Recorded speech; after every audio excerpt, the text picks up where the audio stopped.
I'd say it means a lot to me. I grew up a big A&M fan, so it's awesome to be a part of the team that is able to be the first team that's made the finals. It's really cool to be a part of. That's pretty cool. Josh Stewart, Texas A&M pitcher. He's from the Austin area, from Georgetown, went to private school at St. Dominic Savio High School.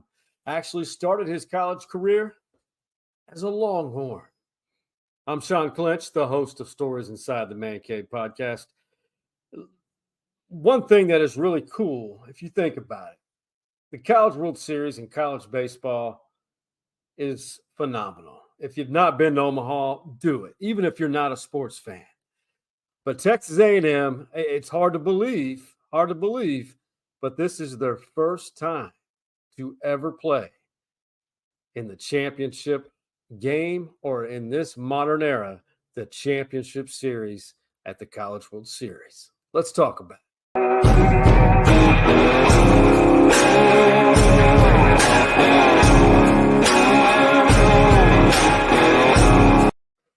Yes, Texas A&M. This is their 8th trip to the College World Series in Omaha. They've had some great teams. They've had some really good teams in the past which didn't make it to Omaha, and which were great national championship caliber teams like 1989. I think the Aggies lost maybe 6 regular season games, won like 55. They were like 55-6. Guys like Chuck Knobloch, they were loaded that year. Mark Johnson was the head coach, and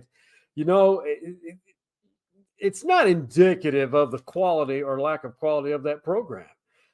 Texas obviously is the gold standard for college baseball programs, but currently Texas is just another program. They're good enough to make the postseason, and they've made the College World Series in recent years. They're just not as dominant as they once were back in the Augie Garrido years. David Pierce has had some good teams, had a 50-plus win team recent history. But Texas A&M, when they hired Jim Schlossnagle, they wanted to bring Texas A&M baseball to a more consistent level, meaning competing for national championships and making regular trips to the College World Series. Well, it took a while for Texas A&M to even win their first College World Series game, but now here we are. They're facing the number 1 seed, fellow SEC power Tennessee, in the national title series. Tony Vitello, the great coach, young coach who's been there since 2018, and he's taken the Vols, a program not normally known of for going to Omaha. They've had some average teams, some really competitive teams. They've been to Omaha before, but not many times.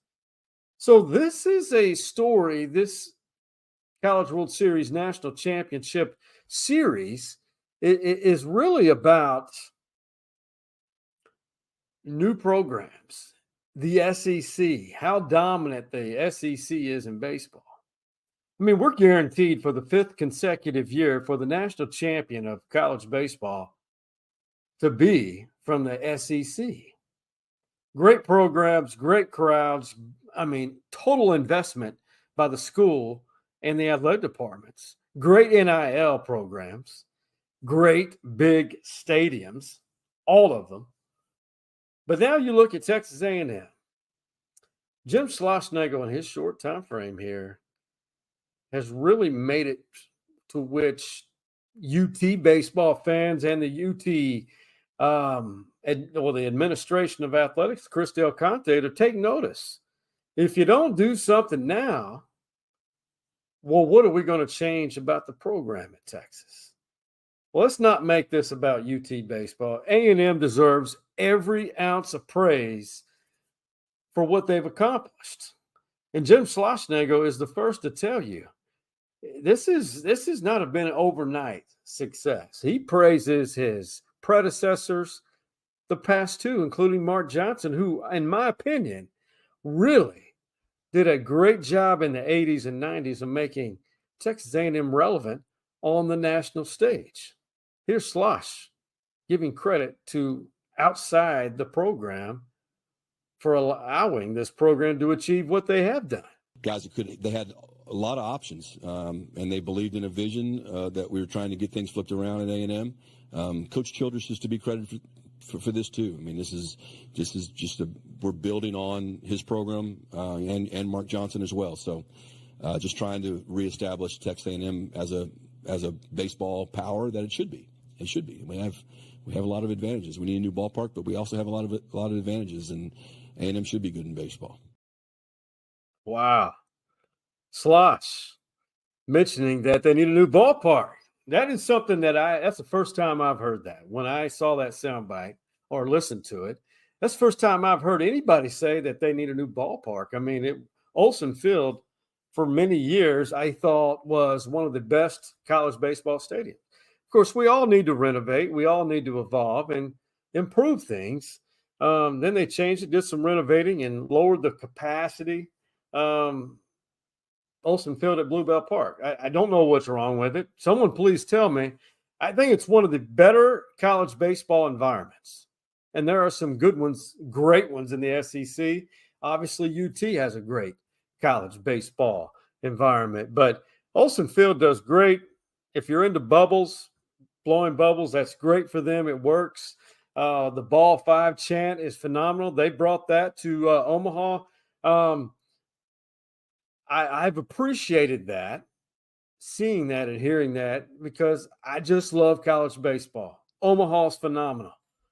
But, and I also love the fact that the national championship is a 3-game series, as it should be in baseball, not a 1 game and not 2 teams coming out of double elimination bracket, one team maybe having to beat the other one, which hasn't won a game twice.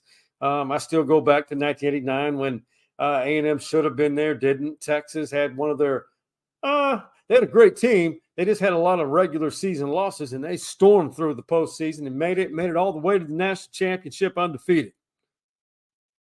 And they lost to 1-loss Wichita State in the national championship game, all set up on CBS for a major network. And they lost to Wichita State in the national championship. I'm still drives me up the wall because of that. But that's how it was set up. But as far as who you're picking, I would love to hear your opinion on who you're taking in this series. Tennessee, obviously, Tony Vitello, the head coach, much respect for what he has done in a short period of time.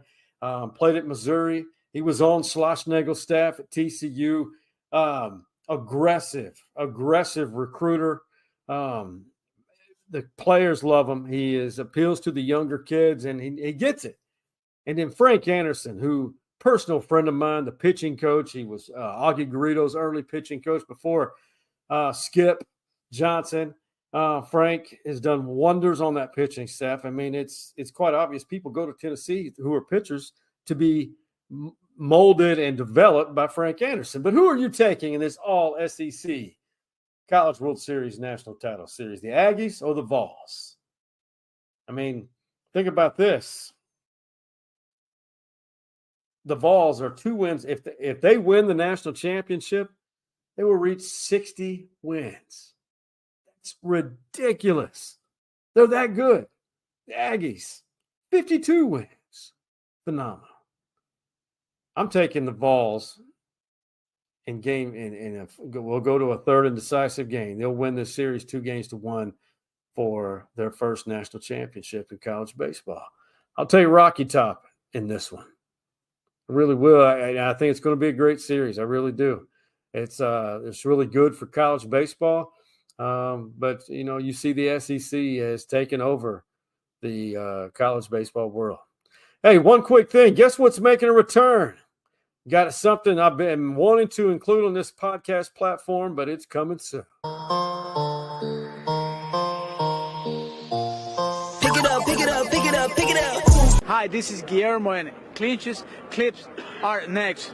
That's right. Pick it up, pick it up, pick it up. Ooh, I've been on the flex since flex on. Neighborhood all in your eardrums. I ain't never scared like Bone Crush. Boy, I got God, don't fear none. You got it. Clinches Clips, and it's spelled correctly. A little play off my last name. I started that way back in 1997 in the TV career. Every market I went to, I chose 3 comical clips, whether it be local, regional, national, and always had people create those intros on camera, and I'm very appreciative of that. We're going to make it. We're going to make it a comeback for Clinch's Clips. So submit your comical life moments or sports moments that you personally have your own videos. Tweet that at Stories Man Cave, or send me a DM on the podcast platform on Twitter/X, and we'll be sure to use those. Hopefully, making Clinch's Clips a weekly thing. We have to have content to do it, and it's sponsored by Honest Plumbing and Air, as you can see over my left-hand shoulder on your right, and of course, Shoal Creek Saloon.